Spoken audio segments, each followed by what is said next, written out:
Now, we probably all know about the Hyundai i20N, but what about the plain old i20? Well, this is it. This is the 1 litre 3-cylinder turbo petrol mild hybrid. This one's got a dual clutch automatic transmission, but you can also get the car with a manual transmission. Gives you 100 PS of power, 172 Newton meters of torque, and it starts from about 21.5 grand. So this little engine will take you from 0 to 62 in 10.4 seconds with the manual gearbox. If you have that optional dual clutch transmission automatic, that's a £1,300 option, and it just knocks that 0 to 62 time down to 11.4 seconds, but it still feels nice and nippy if we're being honest. WLTP MPG figure on it's 52.3, and actually that is achievable, but we'll talk more about that in the test drive segment. Now, I think from the outside it's a great looking car, and it is an upgrade on the previous i20. It just looks a little bit lively, and this green paint really helps that liveliness. You're certainly not going to lose this in a car park, are you?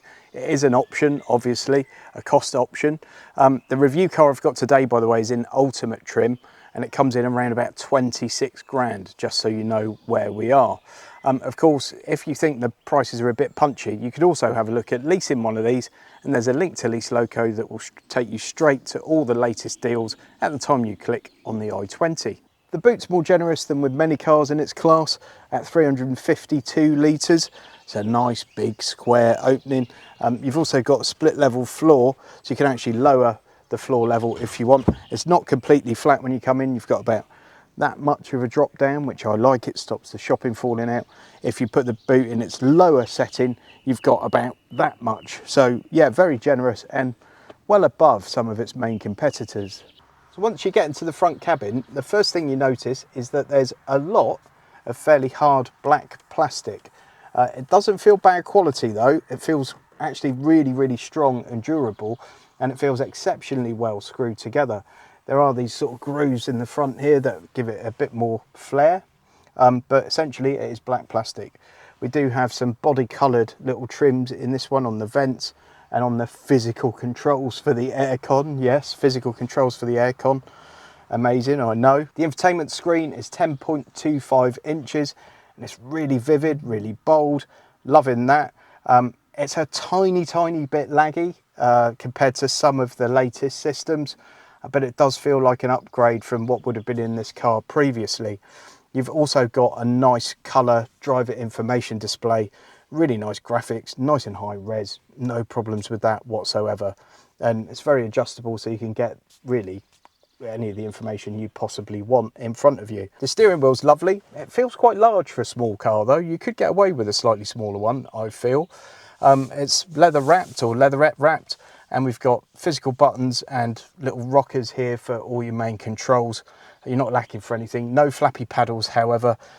This one's got automatic headlights, wipers, all that kind of jazz. And of course, we've got Bluetooth audio, Android Auto, and Apple CarPlay, although they are wired and not wireless. Look at this. We've got a handbrake. It sounds silly, but I can't actually remember the last time I got a car in for review and it had a proper handbrake. And I miss it. I like that. Proper gear shift selector as well. We don't have a like little knobbly thing or a slidey thing or a twisty thing. We've got a proper lever, and it just makes life easy. A couple of these things, you know, are probably a little bit old-fashioned now, but the kind of things that get replaced and you think, why? What was wrong with the way we used to have it? Progress is not always for the best. We've got a wireless charging pad down here, a USB-C and a USB-A, and also a 12-volt socket. And then you've got buttons here for heated seats, drive mode. Down the side here, we've got one for the heated steering wheel and one to turn the start-stop off. Little cubby in there, and quite a decent size glove box. Now, as for the seats, there's no lower lumbar support, but they're still really comfortable. They are cloth. It doesn't feel like the world's most amazing cloth, if I'm being honest. But it is a really comfortable seat, and it holds you quite nicely in all the right places. All in all, I think it's a well-spec'd cabin. You know, you're not lacking for features, you're not lacking for infotainment options. You know, you've got Bluetooth audio, you can use your Android Auto, you've got built-in sat-nav, you've got DAB radio, you've got all that kind of stuff. You've got all the creature comforts that you expect in a modern car. But it's not massively exciting, but it feels like everything in here will last for a long time, and everything's got a familiarity to it. You don't get in the car and feel intimidated by it. You just get in it and drive it. It's a piece of cake. In the back here, there's not too much to report on really, apart from the legroom, which is really good for a car in this class. This driver's seat's in my normal driving position. I'm about 5'9", 5'10", and there you go. I've got that much legroom, which in a car in this class is pretty impressive. We've got one USB-C down here, no rear vents or anything, and aside from that, really comfortable seat. You've got nice visibility out of the front. Dark windows in here. It is privacy glass, as you might expect in the Ultimate spec, and electric windows. Apart from that, not too much else to report on, but you're going to have no complaints from your rear passengers. You'd easily sit 2 full-sized adults in here, but unsurprisingly, with 3 adults in here, it would be a bit of a squeeze. Once you get this new i20 out onto the road, I think you'll be happy with the way it drives. This one's got the dual clutch automatic gearbox. It's very good generally. It is geared quite long, and it certainly feels like you've got more power once you get up into the mid-range than you do sort of lower down in the revs. But generally the engine and gearbox work quite well together. You can also put it into manual override and just flip up and down to change gear if you want to. No flappy paddles on this one. It's fair to say that the suspension in this i20 is on the firm side, but in no way is it hard. You know, it's not uncomfortable. It's actually a really comfortable car to be in. And the fact it is a little bit firmer means you don't get so much body roll in the corners as you might in a car with softer suspension. So it does have a little bit of a trade-off, and I don't think the negative side of it being a little bit firm really eats into your comfort all that badly. So for me, it works. The steering is generally very good. Where you will find yourself maybe making 1 or 2 more adjustments than you might think is when you're just going down a straight bit of road, down the motorway. I do feel like I'm being perhaps a tiny bit more busy with the steering wheel than I am in some cars, but maybe that's just me. Generally, it feels nicely weighted. It goes into the bends well. You always know where the wheels are pointing. It's not completely numb as you find in some cars. I really like the driving experience overall, I have to say. Now, since the trip computer was last reset in this car, it's done 1,162 miles.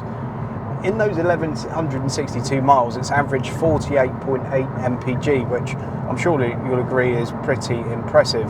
Although it is a bit short of what you get in something like a Honda Jazz, it's still a really impressive number.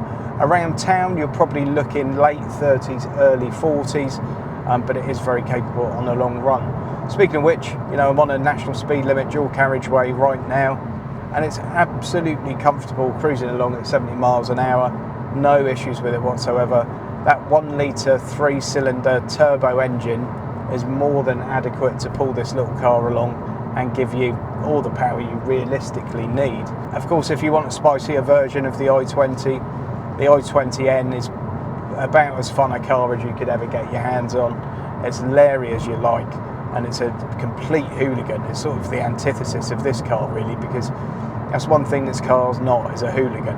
It's just a really nice thing.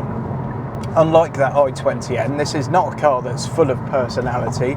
It's not a car that you're going to remember forevermore. It's just a car that does its job really well, and there's quite a lot to be said for that. It's 2024, folks, so the car comes with its fair share of bings and bongs. Thanks Euro NCAP for that.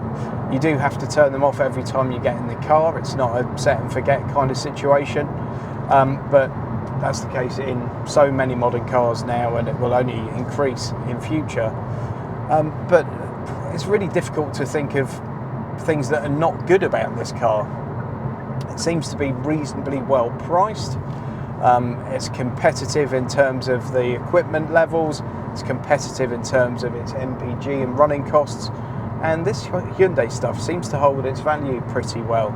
Don't forget as well, it comes with a 5-year warranty, which is not class leading. You know, if we looked at the sister company Kia, you'd be getting 7 years, of course. But so many manufacturers still only give you 3 years. So 5-year warranty is not to be sniffed at. It's a very good little car. It's not incredibly memorable in terms of the weight of the drive or anything like that, but it's not going to let you down, I feel. And if you have to summarise the drive of the car in a few words, you'd say that it's not exceptional in any one area, but it's very good, very competent in all areas. And that gets it a big thumbs up from me. I really like this. So what do you think, folks? Let me know in the comments. But for me, it's a car that probably doesn't have one single standout feature about it, apart from the paint on this one. It's just a really good, capable car that does everything really well. And some people might say, well, that's a bit boring. But in reality, you want these cars to work for you. You want these cars to do everything you ask of them. And this is a car that can do that. And it's not going to cost you the earth to run. The residual values on it are likely to be pretty decent, because Hyundai usually hold their value quite well. And it's a nice car to drive. It's a bit of a win, I think. If you like this video, please give it a thumbs up. Please subscribe to the channel if you'd like to see more of them. I'm trying to get 50,000 subscribers this year, and I'd really love it if you click that subscribe button. It costs you nought and helps me out. And please leave a comment. Let me know what you think of this car. Catch you on the next one.